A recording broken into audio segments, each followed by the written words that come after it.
Propose করলি গেছি আমি নাকি একবার প্রপোজ করেছি। বাবু কেমন আছো?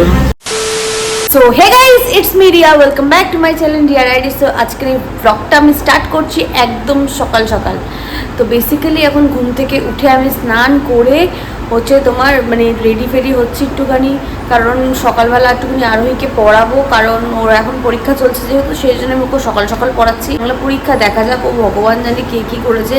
ইংলিশে তো 6 নম্বর গেছে ওর, দিয়েই শুনবো যে ও কেমন কি পরীক্ষা দিয়েছে। আমাদের বাড়িতে আজকে এসছে হলো নেহা।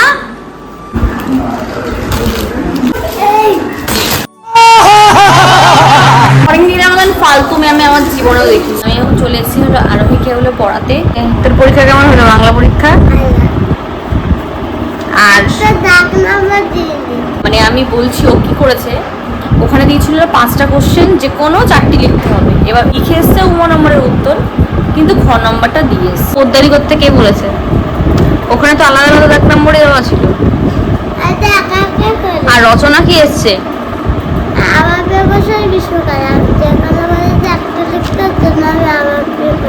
কারণ আমার প্রিয় প্রশ্নটা হলো বেশি না, অল্প লাইনের। আর হচ্ছে তোমার গ্রীষ্মকাল হলো একটু বেশি বড় বলে, আর গ্রীষ্মকালটা করো। আর তাছাড়া তুমি একটা বড় ফাঁকিবাজ টাইপের, সেটাও তুমি স্বীকার করো। সো অলরেডি গাইস আরবিদের বাইক থেকে এখন দিয়েছে হলো আমাকে খেতে আম, তো এখন আমি আমটাই খাবো। 2 hours later. তো এখানে এখন দাদু করছে হলো ক্ষীর। তো এই ক্ষীরটা করার পিছনে কারণ হলো বাড়িতে হলো পিঠার ব্যবসা, তো সেই জন্য হলো দাদু তোমার ক্ষীর করছে। কালকে হচ্ছে দাদু হলো পাটিসাপটার অর্ডার আছে, তো সেই জন্য দাদু এখন ক্ষীর করছে। যাচ্ছে এখন হলো কল্যাণী হাইওয়ের ওপর দিয়ে। তো হাইওয়েটা কি হয়ে গেছে, চারিদিকে এরকম লোহার এরকম গ্রিল ফ্রিল দিয়ে, সেই ব্যাপারটা একটু অন্যরকম, চেনাই যাচ্ছে না যে এটা আমাদের এই ব্যারাকপুরের এই কল্যাণী হাই এক্সপ্রেসটা। রাস্তার যা পরিস্থিতিটা দেখে বোঝা যাচ্ছে না যে এটা কি কলকাতা হয়ে যাচ্ছে নাকি আমাদের এলাকায়, চিনতে পারছি না। এতটা আপগ্রেডেড হয়ে যাচ্ছে, যতটা সুন্দর ততটা ভয়ানক, কারণ প্রচুর পরিমাণে এখানে অ্যাক্সিডেন্ট হয়, মারাত্মক লেভেলের অ্যাক্সিডেন্ট হয় এই কল্যাণী হাইওয়েতে। অনেক সামনের দিকটা, সামনে বড় বড় করে লেখা, সিধা গেলে কল্যাণী, বাঁ হাতে গেলে ব্যারাকপুর, আর ডান দিকে গেলে হলো তোমার বারাসাত। এখন নীলগঞ্জে চলে এসেছি। আমি আধা ঘন্টা ধরে সন্দীপের জন্য বসে আছি, আর সন্দীপের মানে ওর কোনো পাত্তা নেই, ও গেছে হলো বাজারে হাট করতে। তো আমি এখন ওর জন্য ওয়েট করছি, নীলগঞ্জের মানে এখানে বসে আছি। 2000 years later. আজকে বারাসাতের মসজিদে, তো সন্দীপদের বাড়িতে আমি অনেকক্ষণ আগে গেছিলাম, কিন্তু ওখানে এত ওর সাথে আমার ঝামেলা হয়েছে মানে সেটা বলার বাইরে। মানে অলমোস্ট মনে হয় 3-4 ঘন্টা ঝামেলাই হয়েছে। তো তারপরে এখানে এসেছি, এখন খেয়ে দিয়ে বাড়ি যাবো। আর সন্দীপ যেহেতু আজকে স্যাটারডে, ও হচ্ছে কিছু খাবে না। আজকে অনেক ঝামেলা, আজকে আমার মাইন্ডটা পুরো আপসেট হয়ে রয়েছে। তার জন্য একমাত্র দায়ী হলো সন্দীপ। নে বল তোর কি বক্তব্য? আমার কোনো বক্তব্য, আমার দিকে ক্যামেরা করো, আমার দিকে ক্যামেরা করলে পয়সা দিতে হবে। পয়সা দিবি আমাকে? হ্যাঁ পয়সা অবশ্যই দেবো। পয়সা দে। এদিকে আমার দিকে একটু তাকা। বল তুই যে জিনিসগুলো করলি সেটা কি ঠিক? কি বলছি আমি? কি হয়েছে? পাবলিক প্লেসে কি বলছিস কি এগুলো? বলছি? তো আমার তো ভালো লাগছে না তোকে, আমার তুই আমাকে প্রপোজ করলি গেছি। আমি নাকি একবার প্রপোজ করেছি। তুই এই যে এই দরজা দিয়ে আসতে পারিস, এই দরজা দিয়ে আসতে পারিস। আমি যদি প্রপোজ করে থাকি, তো তোকে তো তোর ওই প্রপোজালটা রিজেক্ট করে কখন আমি তোকে প্রপোজ করলাম, সেটা আমি তো জানতে চাই। তুই আমাকে স্বপ্নে এসে আমার আজকে আমি স্বপ্ন দেখেছি ভাই, সিয়াকে আমি প্রপোজ করেছি। আমিও স্বপ্নে দেখতে প্রপোজ করেছি, যেই আমাকে রিজেক্ট করেছে ওকে আমি ঝাঁকাপিটা করেছি। এটা দেখিস নি? একটু বেশি স্বপ্ন দেখে বেরোচ্ছে। দেখা ভালো, সেটা শুয়ে হোক বা বসে। তো সন্দীপের সাথে আমার ঝামেলা লেগেছিল আজকে। তো তখন সন্দীপ আমাকে, আমার ওর হাতে ঘড়িটা ছিল, আমি আবার নাটক করছিলাম ছুটো ফেলে দেবো দেখবি ফেলে দেবো। তখন সন্দীপ আমাকে বলে হলো যে দেখবি দম থাকলে ফেলে দেখাতো। তো আমি আবার না দম দেখিয়ে না আমার সেটা ফেলে দিয়েছি। আর তারপরে ও হচ্ছে আমার সাথে এই নিয়ে বলছে আমি পরবো না ওই ঘড়ি। তো ওই ঘড়িটা আবার 6 ঘন্টা হলো চুলে ওকে ধুয়ে দিয়েছে, আবার পড়েছে। কিরে কেন পড়বি? তো বললি পড়বি না। আমি দামি দামি জিনিস কেন ফেলবো? এই ঘরটার দাম জিনিস তোকে বিক্রি করলে তো টাকা লাভ হবে। পাত্তা পাত্তা দিচ্ছিস না কেন রে আমার? গার্লফ্রেন্ডের ভিডিও করবো, হাই বাবু কেমন আছো? দেখি ভিডিও কলে কে আছে? আমার মনে আছে। समझ रहे हो समझ रहे हो समझ रहे हो দোকানি মোমো চলে এসছে। আসার সাথে ভিডিও বানানো স্টার্ট। আমার ক্যামেরাটা অনই ছিল, কি জানি। সন্দীপ, এই তোর খেতে ইচ্ছা করছে না কেন? কেন? খুব ইচ্ছা করছে বাট স্যাটারডে। মোমো অর্ডার করলাম আমি, খাচ্ছিস তুই, ব্যাপারটা কি? মোমোটার টেস্টটা কেমন সেটা বল। ভালো? আফগানিস্তানের মোমো খাচ্ছে রিয়া। পাকিস্তানের মোমো খা, পাকিস্তানের মোমো। বাংলাদেশের মোমো খাবি? এত পরিমাণে স্বার্থপর না, কিছু বলার নেই। আজকে শনিবার কিন্তু আমি নিরামিষ খাই, ভালো করে জানি। তারপরেও কিন্তু তার সত্ত্বেও কিন্তু আমার সাথে চিকেন মোমো খাচ্ছে, কিছু বলার নেই। ওপর মন রাখার জন্য বলতে না শুনি যে ও আজকে মন রাখার জন্য আমাকে বলতে পারতো যে শুনি আজকে খাদ্য খাইনি, অন্যদিন খাবো পারি, তাহলে আমার ভালো লাগতো, প্রতি ভালোবাসাটা বাড়তো। বাট কি আর করা যাবে, স্বার্থপররা কি কখনো ভালোবাসা বোঝে না?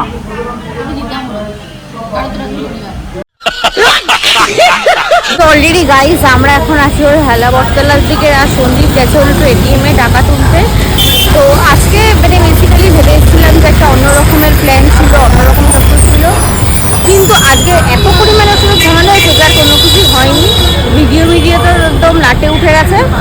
তো আজকে যদি এত ঝামেলা হতো তাহলে আমি জানতাম যে এত ঝামেলা হবে আজকে, তাহলে আমি আর দেখা করতাম না। 2000 years later. একটু রেডি হবো হচ্ছে জন্মদিনে যাওয়ার জন্য। তো এখানে আমি আমার মাসির মেয়েকে একটু সাজিয়ে দেবো, পরে আমি নিজে সাজবো। সো এইটা হচ্ছে ওকে আমি হালকা করে একদম জাস্ট জন্মদিন একদম এরকম বড় করে না, ওই হয়তো ছোটোখাটো আত্মীয় স্বজনদের মধ্যে নিয়ে। তো সেই জন্য ওকে একদম অল্প একটুখানি মেকআপ করে দিয়েছি, যেইটুকুনি আর কি মিনিমাম গরমের মধ্যে দিতে হয়। আর এই যে এটা হলো ওর সতীন, আর এটা হলো ওর স্বামী। স্বামীর সাথে সাদা রঙের জামা ম্যাচ করে পড়েছে। সো অলরেডি গাইজ অরেঞ্জ দিলে একটু তাকা, অরেঞ্জ দিলে এখন সাজা গোজা স্টার্ট। বাবা রকমারি জিনিসপত্র নিয়ে অরেঞ্জ দিলে এখন বসেছে সাজন গোজন করতে। এগুলো সব চিঠিয়াল সাজানো ছিল, আমি এসে খালি সাজতে বসেছি। এত চোখটা ঘোরানোর কি আছে?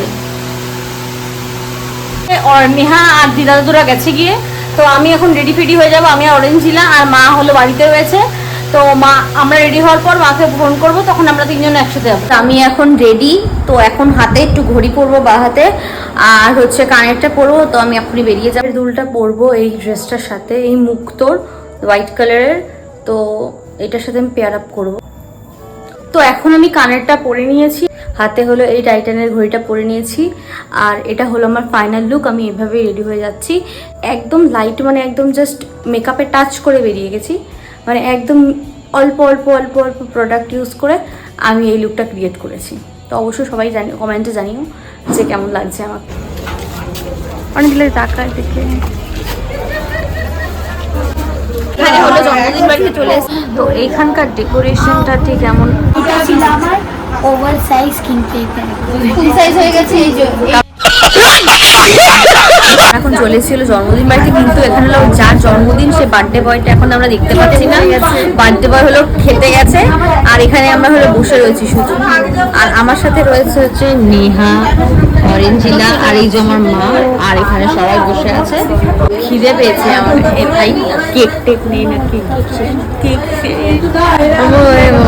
লেটে আসার এটাই ফল। কেন লেটে এসেছি সেটা আমাদের 10টায় ঢুকেছি। হ্যাঁ আমরা 10টা বাজে এসেছি, 10টায় ঢুকেছি। 10টা, হ্যাঁ পুরো 10টায় ঢুকেছি। এখন 10টা 8 বাজে, 10 মিনিট আগে ঠিক এক্স্যাক্টলি আমরা ঢুকেছি। আমি তো 9টায় ঢুকেছি। তুই পেয়েছিস কেক? হ্যাঁ পেয়েছি, কিন্তু আসার আগে কেক কাটাটা শেষ হয়ে গেছে। ও দেখতে পারেনি। আমি মনে পাড়া দিয়েছি ওদের বাড়িতে কেক কাটা শেষ। না কি হয়েছে অরেঞ্জিলা তোকে কি বলেছে? কে কি বলেছে শুনি? কার এত বুকের বাটায় দম যে তোকে কিছু বলেছে? কে বলেছে? কি বলেছে শুনতে চাইছি না আমরা। ওর জন্য ওই কি বলেছে বল বল। এই যে মোটাটা, মোটাটা আমি মোটা, দাদা তুই তো আমার পাশেই এই আছিস। কি বলেছে সেটা বল। কি আমি নাকি মোটা? মনে একটু দেখিয়ে দাও। বলেছে তোকে? আমার বলা হচ্ছে এটা নাকি ছাপড়ি। কি কিউট পান্ডাটা।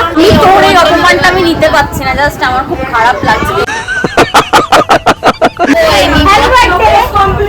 থ্যাংক ইউ বলে ওকে। Happy birthday. ও থ্যাংক ইউ বল।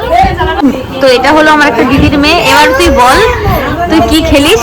ও হলো ক্যারাটে খেলে কি কি মেডেল পেয়েছিস? আমি ইন্টারন্যাশনাল গেছিলাম ভাই ভাইজ্যাক, ওখানে আমি রূপোর মেডেল এবার যাবো পাঞ্জাব যাবো। এবার পাঞ্জাব যাবে। এইটা হলো ওর মেডেলের হচ্ছে ওর এটা হলো পিকচার। তো এটা কোথায় খেলতে গিয়ে করেছিলিস? ভাইজ্যাক, এটা হলো ভাইজ্যাকের ফটো। আর এটার সাথে কি পেয়েছিলিস? এটা মেডেল পেয়েছি। এই যে এইটা হলো ওর সিলভার মেডেল। তোর জন্য গোল্ডেন পাইনি, তো next time all the best. তুই যাতে গোল্ডেন পাস, আর আমাদের যাতে আমরা বলতে পারি তোকে যে আমাদের হয়ে ও গোল্ডেন পেয়েছে। হলো অরেঞ্জিলার বান্ধবী হলো পুটুর পটুর কিসের গল্প বুঝতে পারছি। এই অরেঞ্জিলাকে দেখাতো। তো অলরাইট গাইজ, এখন হলো খেয়ে দিয়ে হলো বাড়ি আছি। এখন বাজে হলো পুরো পাক্কা 12টা। ভিডিওটা ভালো লেগে থাকে গেলে অবশ্যই আমার চ্যানেলটাকে সাবস্ক্রাইব করবে, লাইক শেয়ার কমেন্ট করবে। তোমাদের একটু সাপোর্ট আমাকে ভিডিও করার জন্য অনেক অনেক মোটিভেট করবে। তো do subscribe my YouTube channel Riya ideas. তো দেখা হচ্ছে পরের দিন সকাল 8টার সময়। ততক্ষণের জন্য bye bye, take care and love you.